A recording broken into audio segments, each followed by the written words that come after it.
आत्म भाव न भावता जीव लहे केवल ज्ञान रे। आत्म भाव न भावता जीव लहे केवल ज्ञान रे।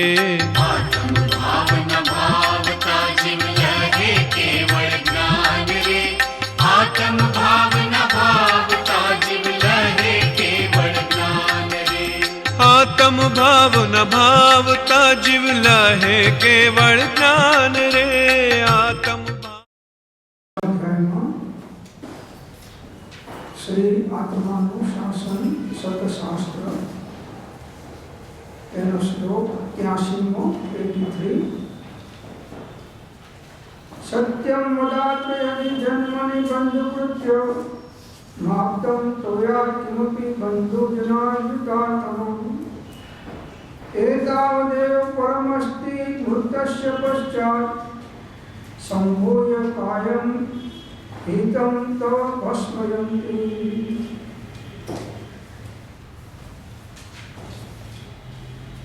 हे जीव,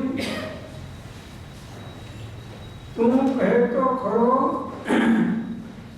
કે આ સંસારમાં એ બંધુજનોથી તને કરવા યોગ્ય અને તારા હિતોપયોગ પ્રયોજન આજ સુધી કંઈ પણ તેઓનાથી તું પામ્યો છે? ખરું કહેજે. કુટુંબથી કદી કંઈ પણ આત્મહિત થયું હોય એમ લાગતું નથી. માત્ર એ બંધુ આદિ જનોથી તારા પ્રત્યે એટલો ઉપકાર થયો છે ખરો કે તારા મરણ પછી એ લોકો એકઠા થઈ તારું વેરી જે શરીર તેને ભસ્મ કરે છે.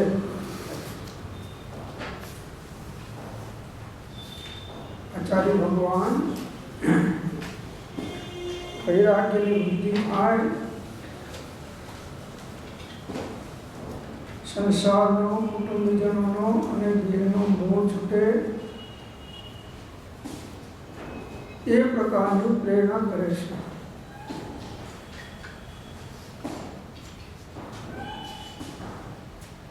હજારો શાસ્ત્રો વાંચે સાંભળે છતાં જીવનો અંદરમાંથી મોહ અનાદિકાળથી છૂટ્યો નથી. જ્ઞાની પુરુષના વચન સાંભળી અને જે પરિવર્તન કરે ભાવોમાં અને આચરણોમાં તે જ આત્માની સાધના કરી અને આત્માનું કલ્યાણ સાધી શકે. આ તો એક રૂઢી થઈ ગઈ કે ભાઈ સવારે 10 વાગે 10 વાગે આવો વાગ્યા વખત પૂરો થઈ જાય પછી આપણે આપણા કામ કરવાનું બધું રૂઢિગત ચાલે છે.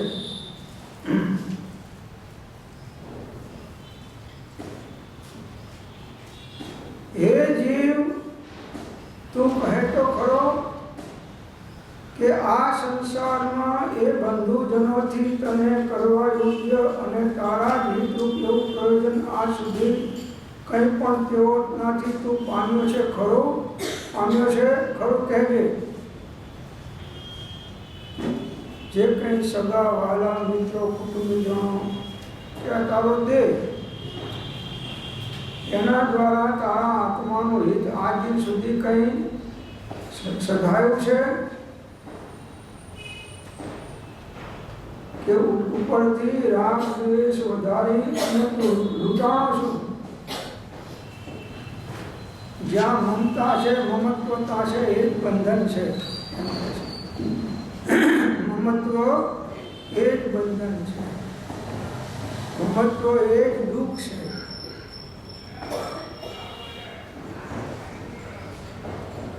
આત્માનું હિત થાય એવું કાર્ય કોઈ કુટુંબીજનોથી થાય તો ઠીક છે કે ભાઈ ઘરમાં રહેવું સારું છે, પણ એમના પ્રત્યે કામ મોહ થાય, રાગ થાય, દ્વેષ થાય અને એક સંકલ્પ વિકલ્પો ચાલે. ગમે ત્યાં જાય તો પણ અહીં સ્વાધ્યાયમાં બેઠો હોય તો ઘરની ને દુકાનની ચિંતા વધારે, આત્માની ચિંતા નહીં.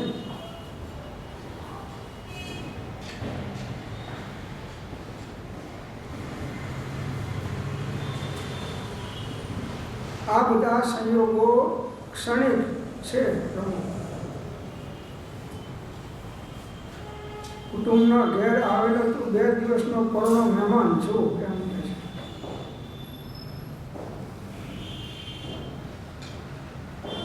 આત્માનું હિત થાય એવું કોઈ સગા સંબંધીઓ દ્વારા પ્રાય થતું નથી.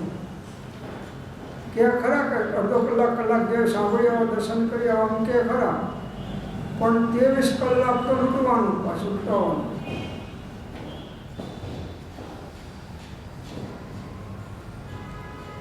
આખો સંસાર અસાર છે અને મોહના કારણે જીવને રમણીય ભાસે છે. એ પદાર્થોની પાછળ આખો મનુષ્ય ભાવ જીવ વેઠી નાખે છે, અજ્ઞાનતામાં ને અજ્ઞાનતામાં.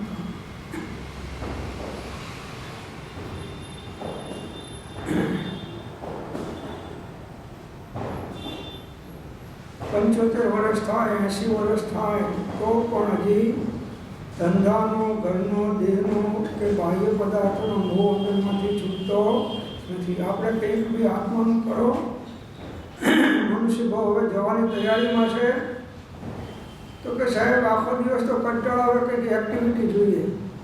ને એને એક્ટિવિટી કરવા માટે આ બધા સંસારિક કાર્યોનું પ્રયોજન અગત્યનું ભાષે છે ભ્રાંતિના કારણે.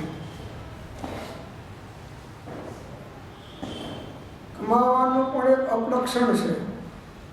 કમાવાનું પણ એક જીવને કંઈ જરૂર નથી, વપરાય એવું નથી, જેટલું છે એટલું વપરાય એવું નથી, તો પણ એ નિયમિત સવારમાં દુકાને જવાનું, સાંજના પાછું આવવાનું, રાતની ભોજન કરવું પડે એનો વાંધો નહીં, દુકાનમાં ધંધામાં અનેક હિંસા, જૂઠ, ચોરી, કપટ, વિશ્વાસઘાત કરવા પડે એનો વાંધો નહીં, પરિગ્રહની મૂર્છા છે તો પાપ છે, છતાં પણ જીવને એક પરમાર્થ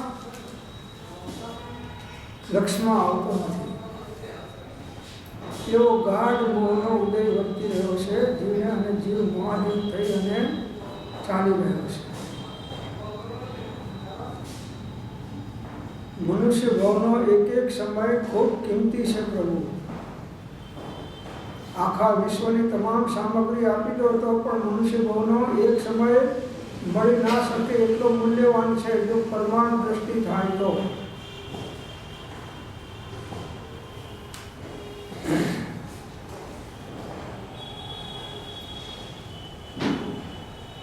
ઘરવાળાના કારણે આપણે સાધના ચૂકી જઈએ છીએ, કુટુંબીજનોના કારણે, ધંધાના કારણે અને સંસારની અનેક પ્રકારની ખટપટોના કારણે આપણે આપણું હિત ચૂકી જઈએ છીએ. બસ આનું નામ જ મોહ. મોહના માથે બી શિંગડા થોડા હોય છે. કોઈ પણ પ્રોજેક્ટમાં કે કાર્યમાં અટકી ગયો અને આત્માનો હિત ચૂકી ગયો, બસ આ મોહ.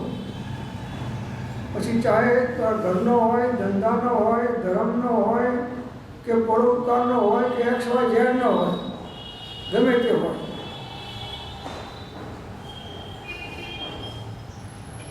આ બધા દ્વારા કહે છે તારા હિતરૂપ કેવું પ્રયોજન આજ સુધી કંઈ પણ તેઓનાથી તું પામ્યો છો, તારો આત્માનો હિત થાય એવું કાર્ય પ્રયોજન કંઈ પણ એ બધા દ્વારા તું પામ્યો છો, ખરું કહેજે.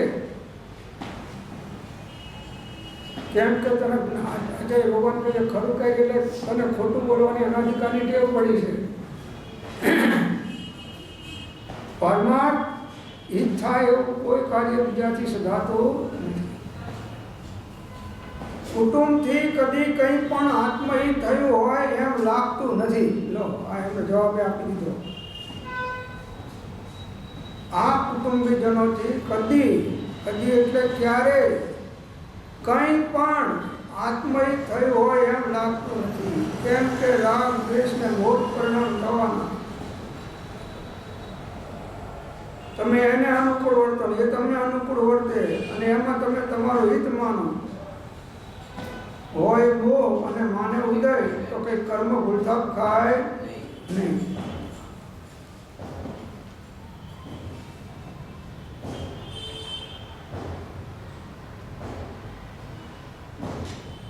આપણને તમને લાગે છે કે કુટુંબથી મારું હિત થયું છે, મને સ્વાધ્યાયમાં 1 કલાક તો જવા દે છે, ઘરે 2 સામાયિક કરવા દે છે, ભલે 20 કલાક લૂંટી લેશે, પણ 3-4 કલાક તો મને જેમ જેલનો કેદી હોય અને એને પેરોલ ઉપર જીનોમટિક પેસેન્જર હોય તો મહિનો છોડે એટલે પેલો રાજી થઈ જાય, એના પછી તો પેરોલ ઉપર છૂટ્યો છે, જેલ તો ઊભી છે. કુટુંબથી કંઈ પણ આત્મહિત થયું હોય એમ લાગતું નથી એમ કે છે. લગ્ન સત્ય કહે છે. શેના માટે કહે છે? કુટુંબ ઉપરથી તારો મોહ ઘટે એના માટે કહે છે. કુટુંબથી તારે હિત થયું એનો અર્થ એવો નથી કે કુટુંબ પ્રત્યે દ્વેષ કરવો પાછો. હે તમે મને રખડાવો છો કે તમારા કારણે રખડ્યો છું, અને ગોકુળભાઈ કીધું છે એટલે હવે હું ઘરનું કંઈ કામ નહીં કરું. એ નાયકો ટોપલો ગોકુળભાઈ માથે આવે.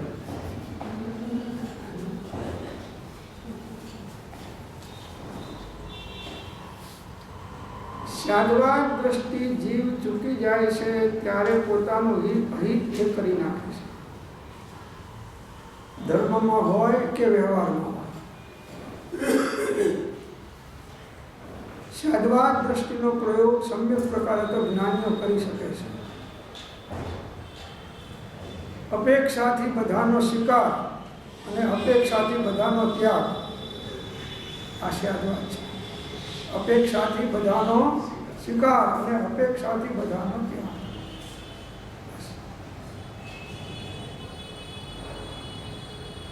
જેટલા અંશે આત્મહિત થતું હોય એટલો અંશે ઉપકાર, એટલો સંબંધ રાખો, અને જેટલા અંશે આત્મહિત ચૂકી જવાય એક એવો સંબંધ છોડવો.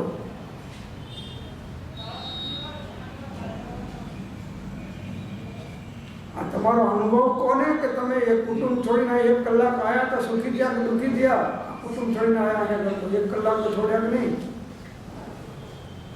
તમારા વગર તમારા ઘરવાળા કંઈ મરી નહીં જાય અને પેલા સાહસીને જેમ તડપડશે નહીં, ચિંતા ના કરે. બધા જમાનાના ખાધેલ છે બધા. પણ હે મોહ દયા, હે શિથિલતા, તમે શા માટે અંતરાય કરો છો? પરમ અનુગ્રહ કરીને હવે અનુકૂળ થાઓ.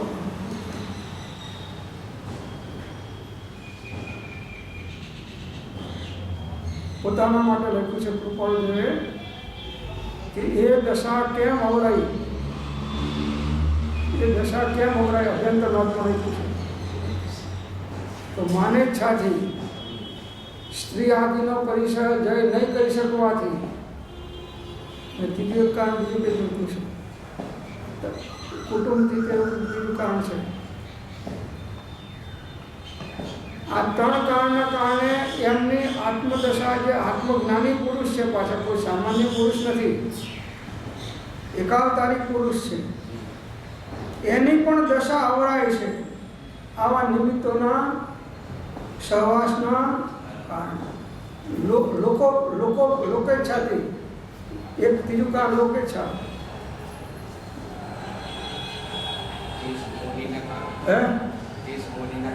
મોહનીના કારણો છે. આ તો પોતાની વાત લખી છે જ્ઞાનીએ કે આ લોકેચ્છાથી, માનેચ્છાથી અને સ્ત્રી આદિ પરિસરનો જય નહીં કરી શકવાના કારણે અમારી દશા આવવાની છે. અજાગૃતપણાને લીધે, અજાગૃત.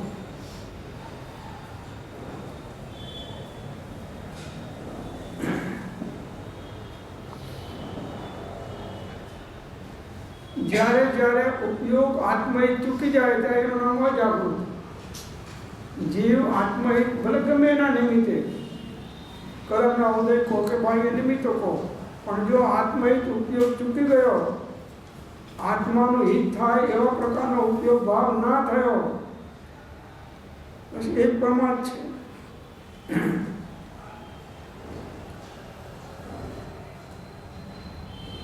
જાગૃત રહેવાનું હતું, અને એમાંય જ્યારે આવા રાગ દ્વેષ મોહના પ્રસંગો હોય ત્યારે વધારે જાગૃત રહેવું પડે છે. જ્ઞાનીઓને પણ. એ તો એ પણ લૂંટી જાય છે. અવિષમ ભાવ વગર અમને પણ અબંધપણા માટે કોઈ અધિકાર નથી. મૌનપણું એ ભજવા યોગ્ય માર્ગ છે.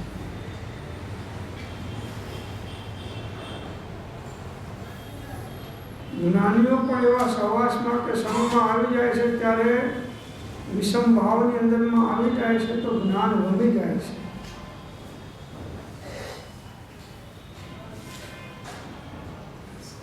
અને દીર્ઘકાળ સુધીનો સંસાર વધી જાય છે. જ્ઞાનીઓનો બીજાની વાત તો જવા દો. કેટલાય જ્ઞાનીઓ જ્ઞાનવમી અને અર્ધ પૂતગલ પરાવર્તન કાળ સુધી ભણે છે. જ્ઞાનીઓ અજ્ઞાનીઓ અર્ધ પૂતગલ પરાવર્તન છે જ એના માટે તો જ્ઞાનીની વાત છે. જ્ઞાન થયા પછી જ્ઞાન વધી જાય અને પછી જે એના આચરણ થઈ જાય એના કારણે પરંપરા એ બધી ચાલ્યા કરે. પરંપરાઓ અને અર્ધ પૂતગલ પરાવર્તન કાળ સુધી એ જીવનું પરિભ્રમણ દુઃખો રહે. એટલે કુટુંબમાં વધારે પડતું મોહ કરવા જેવો નથી અને ઘરમાં વધારે રહેવા જેવું નથી. નવરા હોય તો ઘરમાં ના રહેશો, બાજુમાં ઉપવાસ હોય કે મંદિરમાં કે સ્વાધ્યાય હોય કે કોઈ એવા ધાર્મિક સ્થળોમાં જઈને બેસજો. ના હોય તો ગમે તે બગીચામાં ઝાડ નીચે છાણીથી બેસી એના રાજચંદ્ર વચનામૃત કે આ કંઈક જ્ઞાનીઓના વચનો વાંચજો, પરમાત્માની ભક્તિ કરજો, પણ ત્યાંથી ખસી જજો.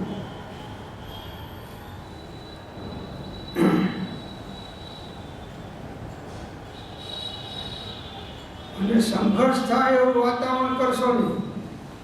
સંઘર્ષ થઈ જાય કેમ કે એનાથી પણ પરિણામ બગડી જાય છે સંઘર્ષ કરવાથી.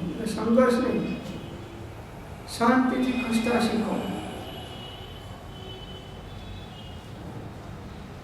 ઉપયોગને ખસેડતા શીખે છે એ જ મોક્ષની બાજી જીતી જાય છે. ઉપયોગને ખસેડતા શીખે છે એ જ મોક્ષની બાજી જીતી જાય છે. પદાર્થ ખસે કે ના ખસે એ ઉદયાધીન છે. એ ઉદય હશે પ્રમાણે નિમિત્તો રહેવાના, પણ ઉપયોગને ખસેડવો એ પુરુષાર્થના આધીન છે. પેલો નિમિત્તના આધીન છે. હવે નિમિત્ત વસ્તુ તમારા હાથની નથી એટલે એમાં તમે કંઈ કરી શકો નહીં. પુરુષાર્થ તમારા હાથની વસ્તુ છે, એમાં તમે કરી શકો.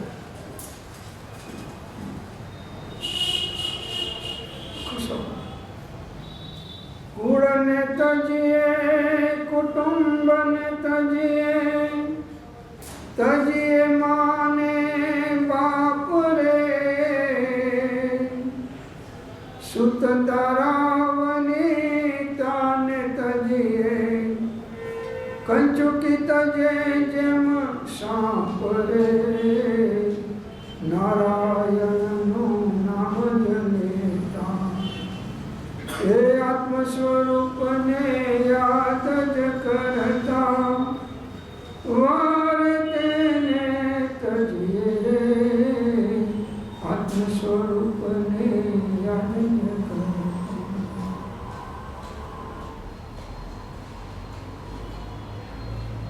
ઉપયોગને ખસેડતા શીખો.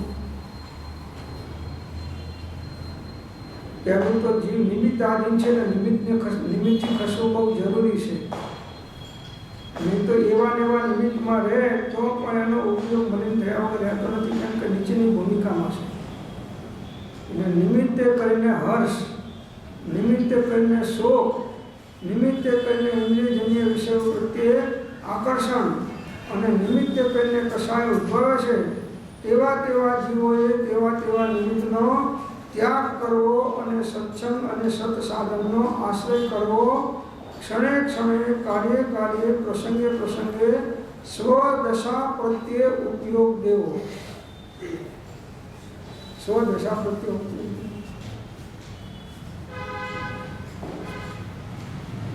જે નિમિત્તમાં રહેવાથી આપણા પરિણામોમાં વિષમતા આવે અને પરમાણ દ્રષ્ટિ ચૂકી જવાય, એ ગમે તેવા નિમિત્ત ઊંચામાં ઊંચા તમારી દ્રષ્ટિમાં કિંમતી હોય તો પણ એ નિમિત્ત એવું છે કે એવા નૈમિત્તિક પરિણામ એના નિમિત્તે થયા વગર રહેશે નહીં, કેમ કે તમારી ભૂમિકા નીચી છે. જે પાણીના મહાપૂરમાં મોટા હાથીઓ તણાઈ ગયા એમાં સસલાનું શું કર્યું? જેવા નિમિત્તોમાં જ્ઞાનીઓ આત્મહિત ચૂકી ગયા તો અજ્ઞાનીનું શું કર્યું? અજ્ઞાનીનું બધું શું છે? અને આ કાળમાં આવા નિમિત્તો મળવા બહુ દુર્લભ છે. આ તો હજી એને મહાત્મ્ય નથી આવ્યું, પરમાર્થ દ્રષ્ટિથી કિંમત સમજાઈ નથી અને જીવ અજ્ઞાનના વાડામાં ફસાયેલો છે. 500 ગૌ જશો તો જ્ઞાનીઓનો અને સત્સંગનો યોગ નહીં મળે એમ કહ્યું છે. અને મળે છે અને એની કિંમત નથી. આ મોહનો ભય છે, એનું મહાત્મ્ય નથી. અને કાં તો જીવ વાડામાં ફસાઈ ગયો એટલે એના સિવાય બીજે કંઈ કલ્યાણ નથી એમ માની અને પોતાનું મતાગ્રહને, હઠાગ્રહને, કદાગ્રહને, સંપ્રદાયવાદને દ્રઢ કરી અને આત્મહિત ચૂકી જાય છે. જૈન દર્શનની વાત છે. કૃપાળુદેવે બહુ સરસ વાત બતાવી છે 40મા પત્રમાં.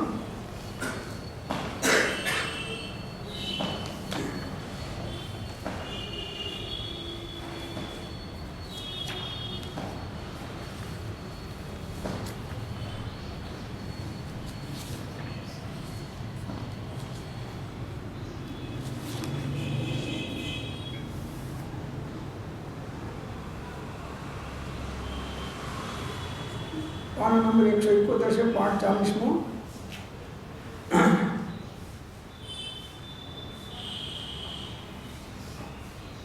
અનેક પદ્ધતિએ અનેક મનુષ્યો તે ધર્મનું પ્રતિપાદન કરતા હોય. અનેક પદ્ધતિ, જુદી જુદી પદ્ધતિ, અને અનેક મનુષ્યો એ ધર્મનું પ્રતિપાદન કરતા હોય અને તે મનુષ્યોને પરસ્પર મતભેદનું કારણ થતું હોય. એકબીજા વાળા પ્રત્યે સંપ્રદાય, આ જૈન દર્શનના ફાંટાની વાત છે, બીજા અન્ય દર્શનની વાત નથી. અહીં એ તો આગળ મૂક્યું છે એટલે આવશે. અનેક પદ્ધતિએ અનેક મનુષ્યો તે ધર્મનું પ્રતિપાદન કરતા હોય. જુદી જુદી પદ્ધતિએ દરેક મનુષ્યો પ્રતિપાદન ધર્મનું કરે છે દરેક. અને બધાએ કહે છે કે અમે સાચા, બાકી બધા ખોટા. આ બધાએ કહે છે, મોટા ભાગના જે ખોટા છે તો બધા એમ જ કહે છે કે અમે સાચા છો. સાચો એમ ના કહે તમે ખોટા છો. સાચો કે તમે અપેક્ષાથી સાચા છો એમ કે.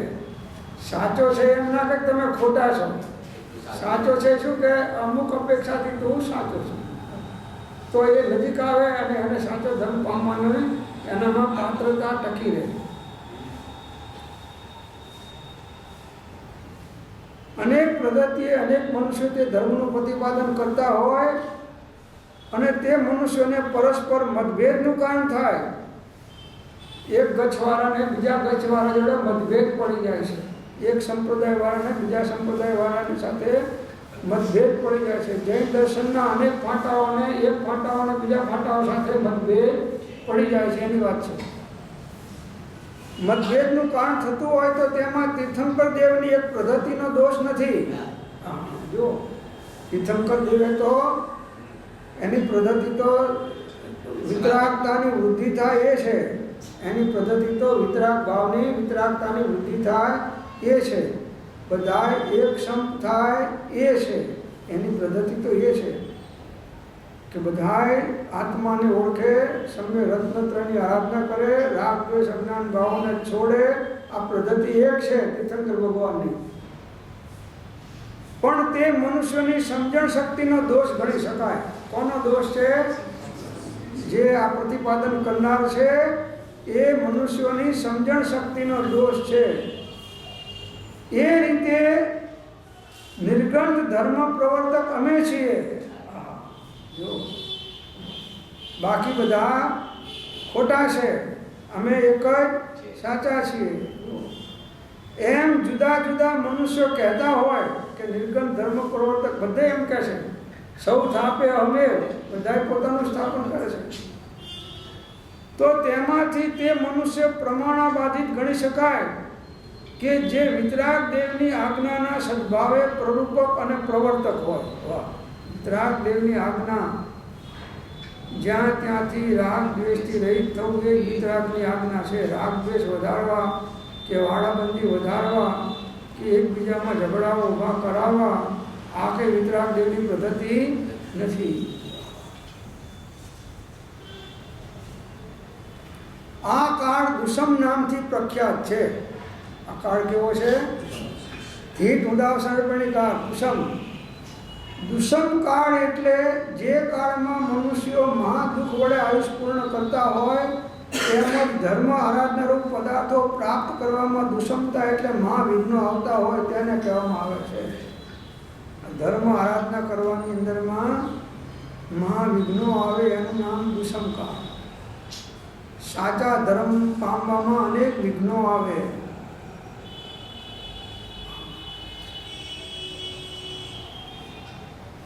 અનેક વિઘ્નો છે. દેવની વિપરીતતા, ગુરુની વિપરીતતા, શાસ્ત્રોની વિપરીતતા, ધર્મની વિપરીતતા, ક્રિયા જડત્વપણું, મોહનો ઉદય, બધા 8 કારણો બતાવ્યા છે. હવે આવશે.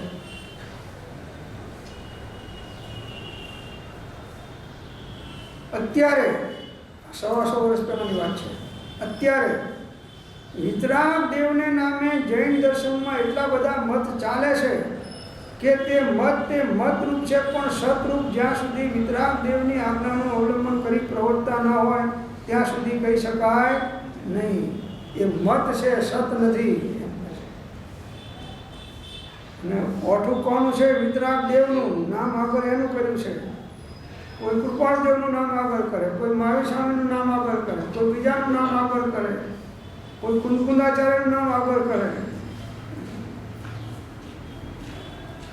વિતરાગ દેવને નામે જૈન દર્શનમાં અત્યારે કેટલા મત હશે? શ્વેતાંબરમાં કેટલા ને દિગંબરમાં કેટલા? જોઈ લો.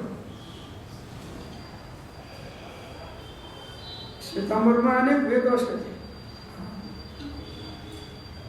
અને એ મૂળ પુરુષ ગયા પછી આ મતો ઉભા થાય છે. કૃપાળુદેવ હતા ત્યાં સુધી કૃપાળુદેવ એક જ હતા, પણ એમના ગયા પછી અનેક મતો અને ભેદો અને વાડાઓ ઉભા થઈ ગયા.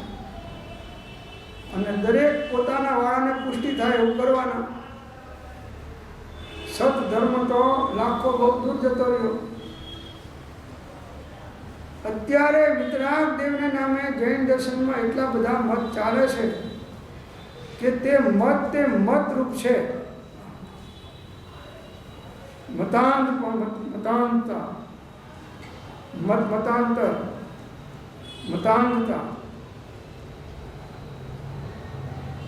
દ્રષ્ટિ સારો, પણ મતાંત માણસ બહુ ખોટો.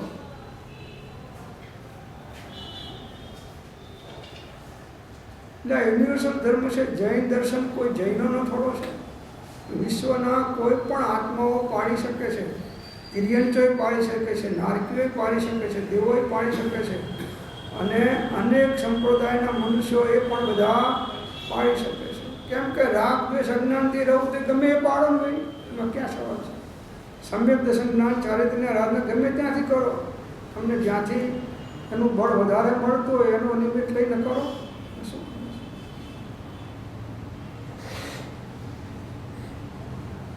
પણ સતરૂપ જ્યાં સુધી વિતરાગ દેવની આજ્ઞાનું અવલંબન કરીને પ્રવર્તતા ના હોય, સતરૂપ વિતરાગ દેવની આજ્ઞા એક જ છે, સ્વરૂપસ્થ થાવ.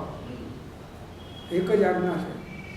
સમ્યક દર્શન જ્ઞાન ચારિત્ર્યની રત્નત્રયની અભેદ સાધના દ્વારા સ્વરૂપસ્થ થાવ. આ એક જ. અને એ ના થવાય તો વિતરાગ દેવ, નિર્ગમ ગુરુ અને એમના પ્રભુતરા સતશાસ્ત્રો એમનું અધ્યયન કરો, પરમાત્માની ભક્તિ કરો, જે કંઈ સામાયિક પ્રતિક્રમણ ભગવાનની સેવા પૂજા જે કંઈ થાય એ કરો. ભગવાનની આજ્ઞા કાયમ માટે છે. જ્યાં સુધી આજ્ઞાનું અવલંબન કરીને પ્રવર્તતા ના હોય ત્યાં સુધી કહી શકાય નહીં કે આ સત છે, પણ એ મત છે. વિતરાગ દેવની આજ્ઞાનું ઉલ્લંઘન કર્યું છે.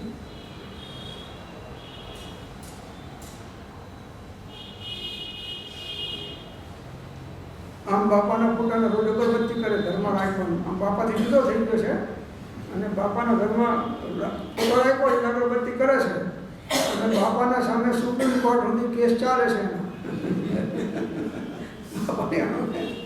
સુપ્રીમ કોર્ટ સુધી કેસ ચાલે એનો.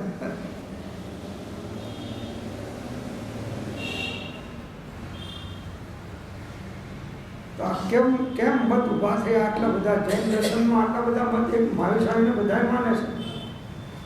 આમ જો આપણી બાજુ તો કૃપાળદેવને બધા માને છે અને આટલા બધા વાડાઓ કેમ ઊભા થઈ ગયા? એનું કારણ શું છે? તો એ મત પ્રવર્તનના મુખ્ય કારણો મને આટલા સંભવે છે.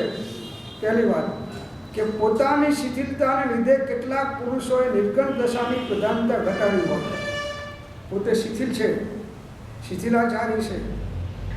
એટલે આ કોને અનુલક્ષીને લખ્યું છે? સાધુઓને લક્ષીને અનુલક્ષીને કે નિર્ગણ દશાની પ્રધાનતા બાહ્ય અને અભ્યંતર ઘટાડી નાખે. અભ્યંતર નિર્ગણ દશા એ રત્નત્રયની અભેદતાયુક્ત શુદ્ધો ઉપયોગ છે અને બાહ્ય નિર્ગણતાની અપેક્ષા એ 5 માવળ સમિતિ ગુપ્તિ અને યથાજાત રૂપ ગર્ભપણું અને 28 મૂળનું પાલન છે. આ નિર્ગણ દશા બાહ્ય, પેલી અભ્યંતર. એ શિથિલતાના કારણે એની પ્રધાનતા ઘટાડી નાખી.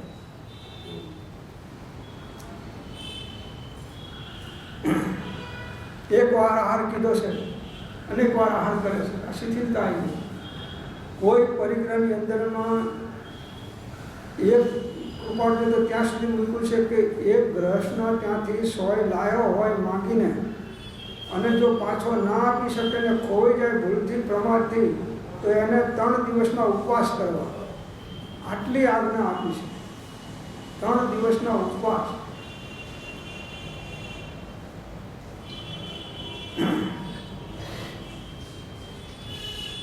કોઈ પણ પ્રકારની બાહ્ય અભ્યંતર શિથિલતા એ પ્રમાદ છે અને પ્રમાદ આવ્યો ત્યાં આત્માની સાધનાનું પતન થયા વગર રહેતું નથી. પછી બીજું કારણ બતાવે છે પરસ્પર 2 આચાર્યોને વાદ વિવાદ. એક જ દર્શનના મહાવીરને માનનારા અને એક જ સંપ્રદાયમાં શ્વેતાંબર હોય કે દિગંબર હોય અને એમાં 2 આચાર્યો થયા અને એ બેના સર્વસમ અલગ અલગ છે અને આત્મજ્ઞાન નથી. વાદ વિવાદ છે ત્યાં આત્મજ્ઞાન છે જ નહીં. અમે સદગુરુ કહે સહજ કા ધંધા और वाद विवाद करे सो अंधा. अंधो એટલે અજ્ઞાન. સદગુરુ કહે સહજ કા ધંધા અને વાદ વિવાદમાં પડ્યો તો એ મદાન.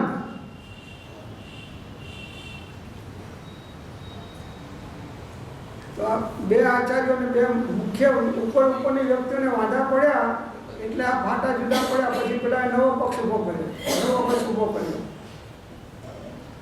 ત્રીજું કારણ બતાવ્યું છે મોહનીય કર્મનો ઉદય અને તે રૂપે પ્રવર્તન થયું. આ મુખ્ય કારણ. બધાને નડનાર કોણ છે? મોહનીય કર્મ. મોહનીયના આધીન. આપણે થાય કેમ આવું કરે છે? આટલું બધું ધર્મ કરે છે, આટલું બધું સરસ છે અને આમ કેમ કરે? પણ એની મોહનીય કર્મનો ઉદય ચાલે છે. એમાં ના કરે તો શું કરે? મોહનીય કર્મના ઉદયમાં એ રત્નત્રયની આરાધના દ્વારા વિતરાગતા વધારે તો આશ્ચર્ય. ના વધારેમાં આશ્ચર્ય શું છે? બસ મોટા ભાગના જીવોને 99% જીવોને આ નડે છે. મોહનીય કર્મનો ઉદય અને તે રૂપે પ્રવર્તન થઈ ગયું. ચોથું કારણ બતાવ્યું કે ગ્રહાયા પછી તે વાતનો માર્ગ મળતો હોય તો પણ તે દુર્લભ બોધિતાને લીધે ન ગ્રહણ કરવો. ગ્રહાયા પછી ખોટી વસ્તુ ગ્રહી લીધી અને કોઈ પણ ધર્મના નામે પછી એ વાતનો માર્ગ મળતો હોય કે ભાઈ આ પકડ છોડો અને સમ્યક દર્શન જ્ઞાન ચારિત્ર રત્નત્રયની આ પ્રકારે આરાધના કરો. આ વાત કોઈ જ્ઞાનીઓ પાસેથી મળતી હોય તો પણ તે દુર્લભ બોધિતાને લીધે ન ગ્રહવો. એટલે આ જીવનું નજીકમાં સાચું આત્મકલ્યાણ થાય એવું દુર્લભ બોધિ એટલે રત્નત્રયની પ્રાપ્તિ એને દુર્લભ છે હમણાં નજીકના ભવિષ્યમાં. એને કારણે એ જ્ઞાનીઓની વાત જે છે બેલેન્સવાળી એને ગ્રહણ કરી શકતો નથી, ન ગ્રહો. પાંચમું કારણ મતિની ન્યૂનતા. આ કાળમાં તો મોટા ભાગના બધા મતિની ન્યૂનતા છે જ. કોઈની મતિ પાવરફુલ છે નહીં. સૂક્ષ્મ જ્ઞાન છે, વિકટ થતા વાર છે.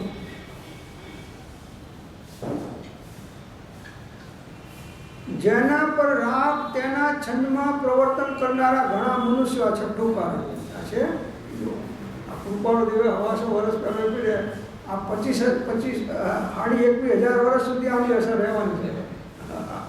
8 કારણો છે.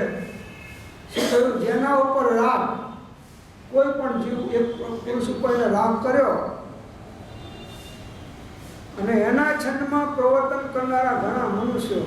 એના છંદમાં એટલે સ્વચ્છંદમાં, છંદમાં એટલે સ્વચ્છંદમાં, એના પક્ષમાં પ્રવર્તન કરનારા ઘણા મનુષ્યો. આ કાળમાં ના થાય તો આશ્ચર્ય થાય, એમાં કોઈ આશ્ચર્ય નથી.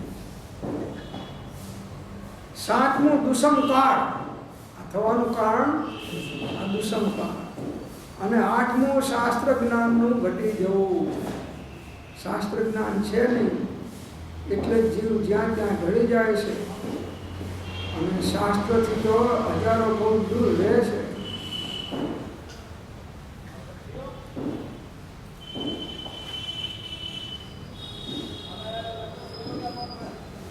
એટલા બધા મતો સંબંધી સમાધાન થઈ, આટલા બધા મતો જૈન દર્શનના પાટાઓ જેટલા હોય એટલા સમાધાન થઈ નિશંકપણે વિતરાગની આજ્ઞા રૂપે માર્ગે પ્રવર્તે નિશંકપણે થઈ કે આ ભગવાનની આજ્ઞા છે. વિતરાગ ભગવાનનો આ માર્ગ છે. વિતરાગનો કહે તો પરમ શાંત રસમય ધર્મ. આ શાંત રસ એ વિતરાગનો ધર્મ છે, વિતરાગ ભાવ છે. એ તો છૂટી ગયા. ખંડન મંડન કરવામાં, નિષેધો કરવામાં અને માર્ગ મૂકીને પ્રવર્તન કરવામાં માર્ગ ચૂકી ગયો. એટલા બધા મતો સંબંધી સમાધાન થઈ નિશંકપણે વિતરાગની આજ્ઞા રૂપે માર્ગ પ્રવર્તે એમ થાય તો મહાકલ્યાણ. પણ તેવો સંભવ ઓછો છે. બસ હવે વધારે તો નથી વાંચતા, આટલું તો ઘણું થઈ ગયું.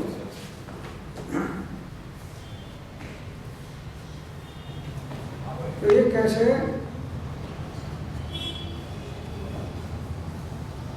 કે કુટુંબાદિથી કંઈ પણ આત્મહિત થતું હોય એમ લાગતું નથી, પણ એ બંધુ આદિજનોથી તારા પ્રત્યે એટલો ઉપકાર થયો છે ખરો, બંધુઓ પ્રત્યે તમારા, કે તારા મરણ પછી એ લોકો એકઠા થઈ તારું વેરી જે શરીર તેને ભસ્મ કરે છે. તમારા ભાઈઓ કુટુંબીજનો એમ કહે છે એ તારા પ્રત્યે આટલો ઉપકાર કરે છે કે તારું મળતું સડવા દેતા નથી અને કૂતરાને ખાવા દેતા નથી. યોગ્ય સમયે તાત્કાલિક ઘરમાંથી લઈ જઈ અને તને બારી મૂકે છે, ભસ્મ કરે છે. કેવું શરીર છે? તો કે વેરી, આત્માનું વેરી શરીર છે એમ કે છે. આને દેહ મિત્ર લાગે છે કે આ દેહ છે તો હું છું, તમે છો તો હું છું, તમે ના હોય તો પછી મારે રહીને શું કરવાનું? તમે ને હું જુદા ક્યાં છું?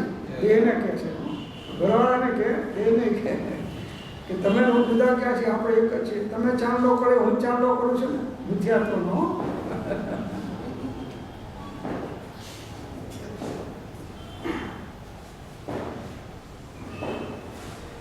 મરણ પછી આપ મુએ પીછે ડૂબ ગઈ.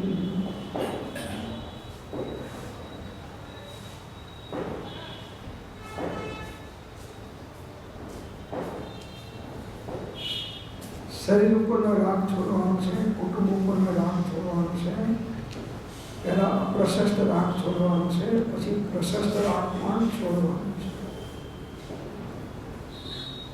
રાગ છે ત્યાં શાંતિ હોઈ શકે નહીં. અપ્રશસ્તમાં અશાંતિ છે, પ્રશસ્તમાં અલ્પ અશાંતિ છે, પણ અશાંતિ તો બંનેમાં. એક ચંદનના લાકડાની આગ છે અને એક બાવાના લાકડાની આગ છે. એક લાકડા પડતા તો સુગંધી આવે, પણ બાળવામાં બે સરખા. તમને ચંદનના લાકડાથી બારે તો સારું જીવતા જીવતા, કે બાવાના લાકડાથી બારે તો સારું જીવતા જીવતા. હો, બે લાકડા દુઃખદાયક તો છે.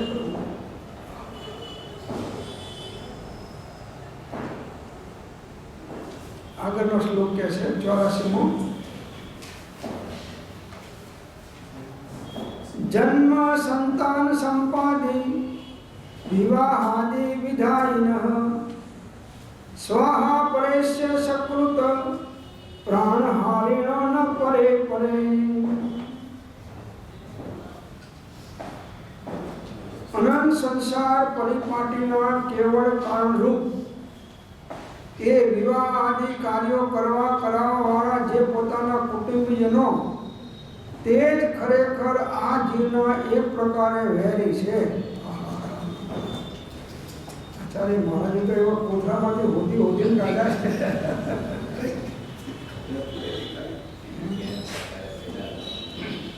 હા, આપણને આનું જ્ઞાન નથી થતું, જેને સંસાર નથી મળ્યો એને આ જ્ઞાન થાય છે. જે એક જ વાર પ્રાણ હરણ કરે તે વેરી નથી, પરંતુ આ તો અનંત વાર મરણ કરાવે છે, તેને વેરી કેમ ના કહીએ? વ્યવહારમાં પણ સ્પષ્ટ સમજાય છે કે તેવું છોડાવે તે વેરી નથી, પણ નવીન કરજ કરાવે તે વેરી છે. વર્તમાનમાં પ્રાણનાશ કરનાર તો પૂર્વ કર્મને નિર્જા કરવામાં સહાયક થાય છે, અને તેથી તો તે ખરેખરો મિત્ર છે, વેરી નથી. આ કુટુંબ આદિ બંધુજનો અનંત સંસાર બંધના કારણરૂપ જે કર્મબંધ તેને નિપજાવવામાં સહાયક છે. પરમાર્થી તો તે વેરી છે. એમ જાણી તેઓને હિતસ્વી માની તેઓ પ્રત્યે રાગ કરવો કે તેઓના રાગે અંત થવું, તેને એ તને ઉચિત નથી. કેટલું સૂક્ષ્મ અવલોકન આચાર્ય ભગવાને કર્યું છે આ સંસારનું ને કુટુંબનું અને જીવોનું, કે અનંત સંસાર પરિપાટીના કેવળ કારણરૂપ, જેના નિમિત્તે અનંત સંસાર વધે એવી પરિપાટી, એટલે અનંત દુઃખ વધે એવી પરિપાટી. સંસારમાં દુઃખ જ છે, ચારે ગતિમાં દુઃખ છે. એટલે અનંત સંસાર અને અનંત દુઃખ પરિપાટીના કેવળ કારણરૂપ એ વિવાહાદી કાર્યો કરાવવાવાળા જે પોતાના કુટુંબીજનો, તે જ ખરેખર આ જીવના એક પ્રકારે વેરી છે.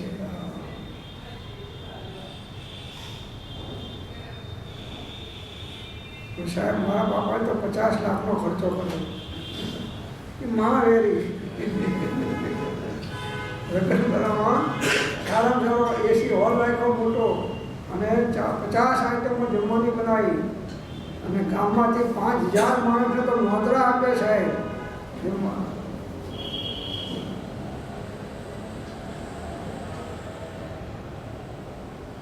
વિવાહ આદિ કાર્યો કરાવવાવાળા પોતાના કુટુંબીજનો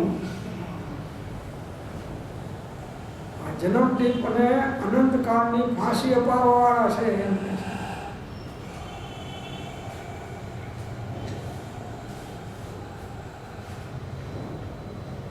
કુટુંબીજનો વેરી છે. આ તમારા લગ્ન તમારા મા બાપે ના કરાયા હોય તો મારા જેવા કેટલા શાંતિથી આનંદમાં રહેતા હોત. એ વખતે તમને સમજણ હતી નહીં, અને થોડી વાસનામય ચિત્ત ખરા, પૂર્વના સંસ્કાર કુસંસ્કાર લઈને આવેલા, ચારે સંજ્ઞાઓના, આ સંજ્ઞા, ભય સંજ્ઞા, મૈત્ર સંજ્ઞા, પરિવર્તન સંજ્ઞા લઈને આવેલા, અને એમાં પેલા નિમિત્ત થયા. બસ એક તો દોડવું હતું અને ઢાળ મળ્યો, મોસાળમાં ખાવાનું હતું અને માં પીરસનારી હતી, અને પાછી ઘીની વાટી એના હાથમાં હતી. હવે લાપસીમાં ઘી નાખ્યા વગર રે? લાપસી ઘીમાં તરે એવું નાખે. એક તો આને મોહનો ઉદય હતો, અને કુટુંબીજનોને પણ મહા મોહનો ઉદય હતો. એટલે આ જીવના સગપણ વિવાહના કાર્યો, વિવાહ આદિ એટલે અનેક ધંધામાં લગાડ્યા હોય કે જે કંઈ પાપમય પ્રવૃત્તિઓ કરાવવાના કાર્યોમાં લગાડ્યા હોય એ બધા આવી જાય. આદિ કાર્યોમાં ઘણા આવી જાય, સંસારના બધા કાર્યો. એ પોતાના કુટુંબીજનો તે જ ખરેખર આ જીવના એક પ્રકારે વેરી છે. અને ગાણા એવા ગાય લગ્નના ફટાણા, પેલાને ઊંચો એવો ચડાવે,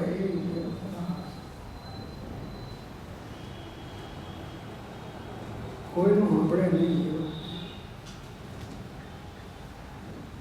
એને ત્યાં કહે કોણ કે બહુ ટંગ કહે કોણ ત્યાં પીછે બોલ. બધા કુટુંબીજનો આજુબાજુ ઘેરી બેઠા હોય છે મૃગોળામાં, તો જુઓ તમે ચારે બાજુ. અને આને પેલી બગીમાં બેસાડ્યા ચાંદીની માળાની છે,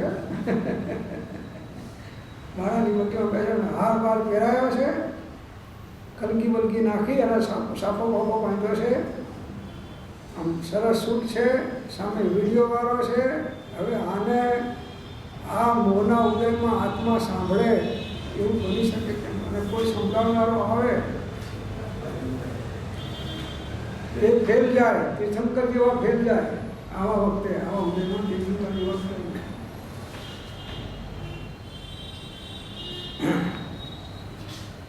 તે જ ખરેખર આ જીવના એક પ્રકારે વેરી છે.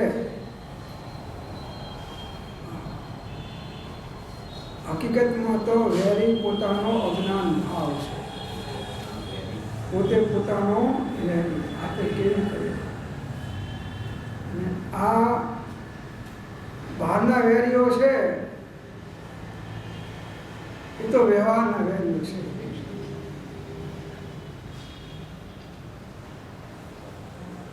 જે એક જ વાર પ્રાણ હરણ કરે તે વેરી નથી, એમ કે છે. એક વાર કદાચ કોઈનાથી પ્રાણ હરણ થઈ જાય તો એ વેરી નથી.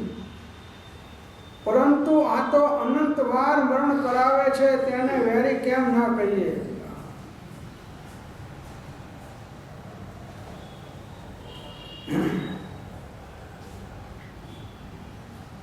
અનંત વાર મરણ વિષયોની વાસનાઓ પાછળ જીવે, અનાદિકાળથી આ મરણના દુઃખો સહ્યા છે.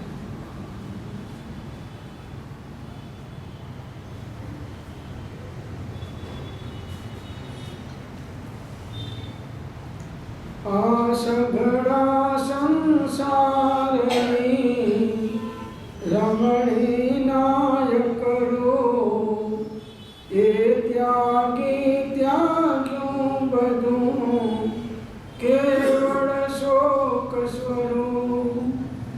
એક વિષયને જીતતા જીત્યો સૌ સંસાર, નૃપતિ જીતતા જીતીએ દળપુરને અધિકાર. વિષય રૂપ અંકુરથી તળે જ્ઞાન ને ધ્યાન, દેશ મદિરા પાનથી છાકે જેમ યજ્ઞ. આ વાત બે એક જ આચાર્ય ભગવાને કહ્યું, કૃપાળદેવ કહ્યું. કૃપાળદેવ જરા સુગર કોટેડ ભોજનમાં કીધું છે અને આ ડાયરેક્ટ છે. વસ્તુ બે એકને એક જ છે. દરેક જ્ઞાનીઓ કહ્યું પાછું એમ નહીં. અનંત જ્ઞાનીઓના એક અભિપ્રાય છે. કહેવાની પદ્ધતિ શૈલી દરેકની અલગ અલગ હોય, પણ આશય બધાનો એક જ પ્રકારનો છે. પરંતુ આ તો કોણ? આ તો એટલે કોણ? આ કુટુંબીજનો. આ તો અનંત વાર મરણ કરાવે છે, તેને વેરી કેમ ના કહીએ? ઘેર જઈને કહેજો તો ખરા એક વખત પ્રયોગ કરો. એમાં કંઈ તડફડ થાય અને તમે ભાગી જાઓ તો તમારું કલ્યાણ.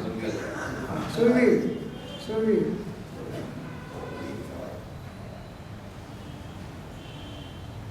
પણ તમે ભડના દીકરા ભાગો એમ છો. ભાગો એમ કોઠે પડી ગયું. જ્ઞાનીની વચનરૂપી લાકડીનો પ્રહાર થાય એનું કેળનું ઘર ક્ષીણ થઈ જાય એમ એનો વિષયોનો 456 વાંચ્યો હતો ને, એનો સમગ્ર વિષય પ્રત્યેનું બળ તૂટી જાય.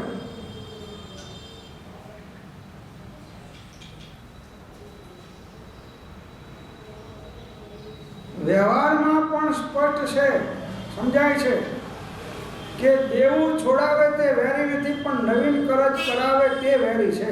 વ્યવહારમાં પણ જે તમારા માથે દેવું થયું હોય અને તમને છોડાવે ચૂકવીને એ વેરી નથી, પણ નવું દેવું ઊભું કરાવે એ બધા વેરી.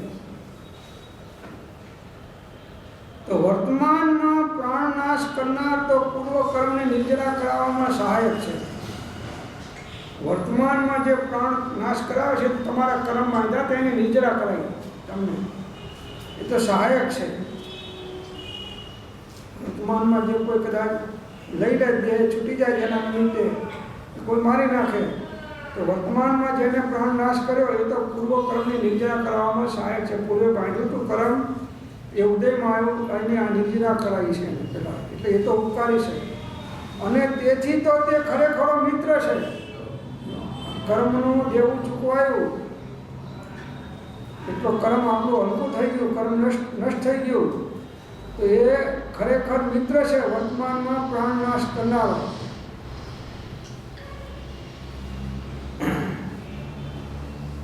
વેરી નથી. વર્તમાનમાં પ્રાણ નાશ કરનારો વેરી નથી, મિત્ર છે. પણ મોહાંત જીવો છે એને વેરી મિત્ર લાગે છે અને મિત્ર છે એ વેરી લાગે છે. ખતવણી ઊંધી ચાલે છે. કુટુંબ છોડાઈ અને દીક્ષા આપે એ મિત્ર છે અને વધવા પણ સંસારનું નરદેહને હારી જેવો કુટુંબ વધે એવામાં નિમિત્ત થાય એ બધા વેરી છે. ધંધામાં લગાડે એ વેરી છે. તમને ધંધે પાટે ચડાવે તમારી ગાડી બધા વેરી છે.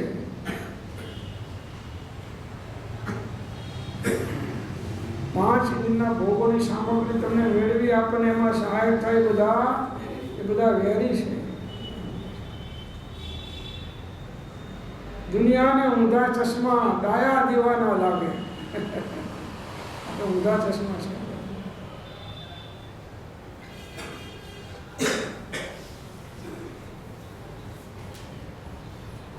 તમારા કુટુંબવાળા આ સ્વાધ્યાય સાંભળે તો તમે સ્વાધ્યાયમાં આવવાના દે અને મારા આમ તો જોવે નહીં હો કે આ બધું ઝેર ગોકળભાઈ પાડેલું છે કે જોકે તમે એવું કરેવા નથી, તમે પ્રૂફ છો.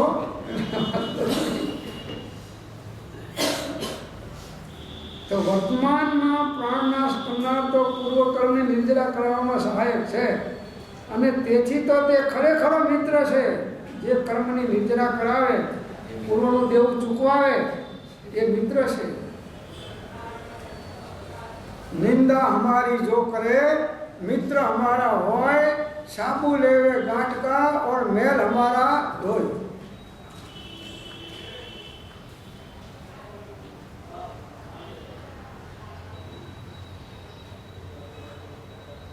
આ કુટુંબ આદિ બંધુજનો અનંત સંસાર બંધના કારણરૂપ જે કર્મબંધ તેને નિપજાવવામાં સહાયક છે.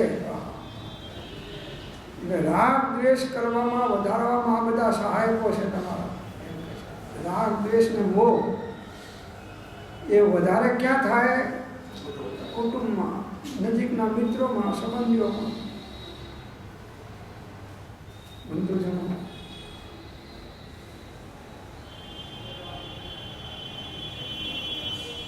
કુટુંબ આદિ બધા સ્નેહીઓ આવી ગયા. બંધુજન અનંત સંસારના બંધના કારણો જે કર્મ બંધ એટલે 24 કલાક તમને કર્મ બંધાવવાની ફેક્ટરીમાં નોકરી રાખ્યા છે. 24 કલાક કર્મ એના નિમિત્તે થયા કરે છે. કમાવો છો કોના માટે? એના માટે. ભોગ ભોગવો છો કોના માટે? તમારા કારણે પણ એના નિમિત્ત રહીને. બધી પ્રવૃત્તિ તમારી આર્ત ધ્યાન, રૌદ્ર ધ્યાન, સંકેશ પરિણામોની પ્રવૃત્તિ બધી એમના નિમિત્તે તમારી ચાલે છે. મિત્રને અને દુશ્મનને જ્ઞાન દ્રષ્ટિથી ઓળખતા શીખો. કૃપાળુદેવે સત્સંગના પાઠમાં 24મો પાઠ છે ને, એમાં બહુ સરસ વાત બતાવી. હે હા, બસ જો એ વાત આવી.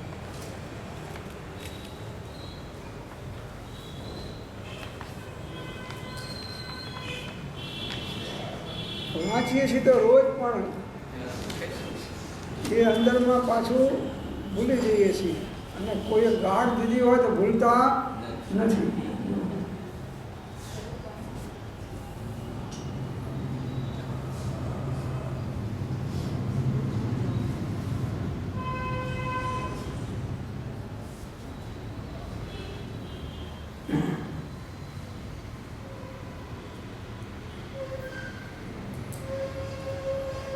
જ્યાં સત્સંગ નથી ત્યાં આત્મરોગ વધે છે.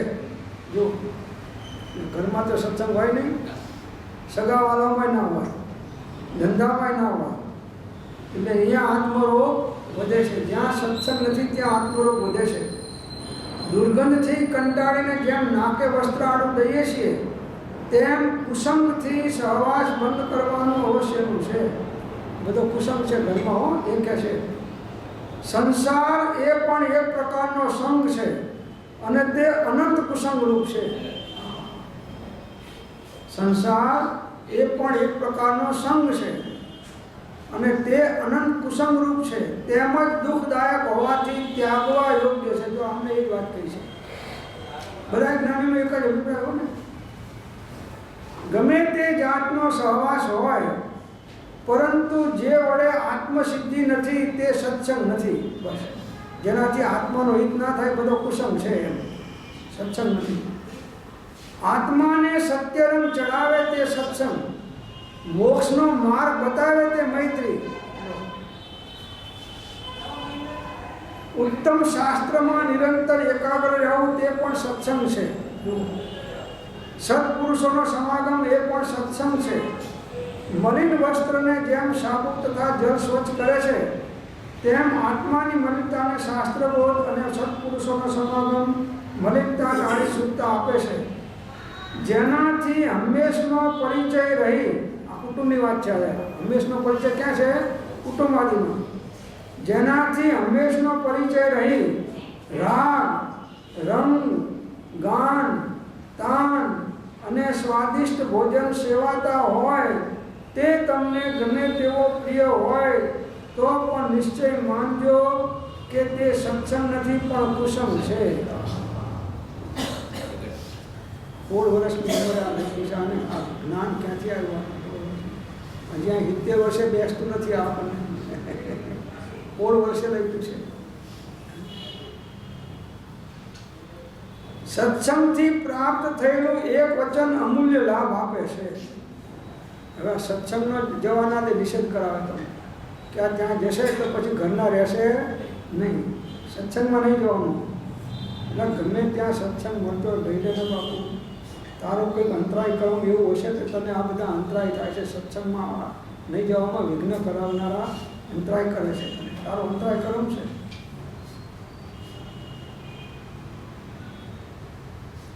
સત્સંગથી પ્રાપ્ત થયેલું એક વચન અમૂલ્ય લાભ આપે છે.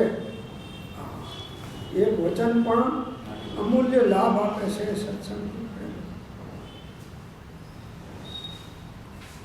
પણ જેને ઝેર ચડ્યું હોય અને કડવો લીમડો મીઠો લાગે, એમ અહીં જ્ઞાની કહે છે કે તને આ વિષયોનું અને અજ્ઞાનનું ઝેર ચડ્યું છે, એટલે તને કુટુંબીજનો અને મિત્રો મીઠા લાગે છે. આ કુટુંબાદી બંધુજનો અનંત સંસારના બંધના કારણરૂપ છે. ઘેર જઈને વાંચજો બધા, ઘેર બેસ બધાને બેસાડીને વાંચજો. જે કર્મબંધ તેને નિપજાવવામાં સહાયક છે. એટલે આ બધા કર્મ બાંધવામાં સહાયક છે એમ કહે છે.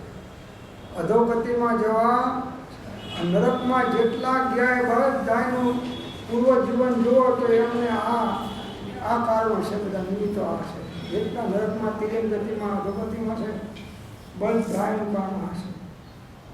નિમિત્ત થયા છો. ઘર તો પોતાના વાંકે ગયું છે, પણ એમાં નિમિત્ત આ થયા છે.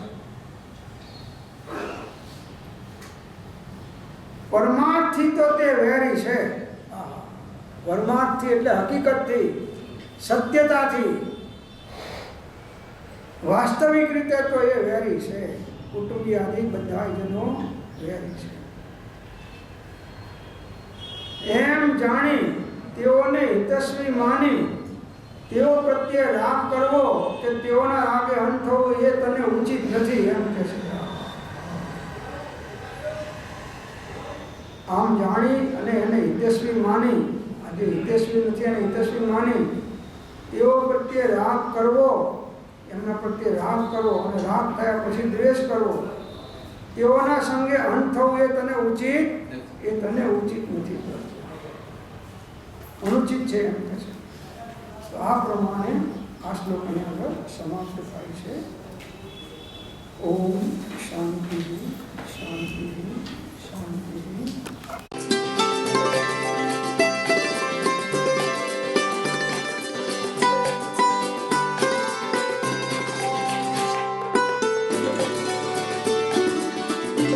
જેમાં છે એવો સંયમ, ઇન્દ્રિય સંયમ અને પ્રાણી સંયમ અને આત્મ સંયમ, સર્વ પરિગ્રહ તથા બધા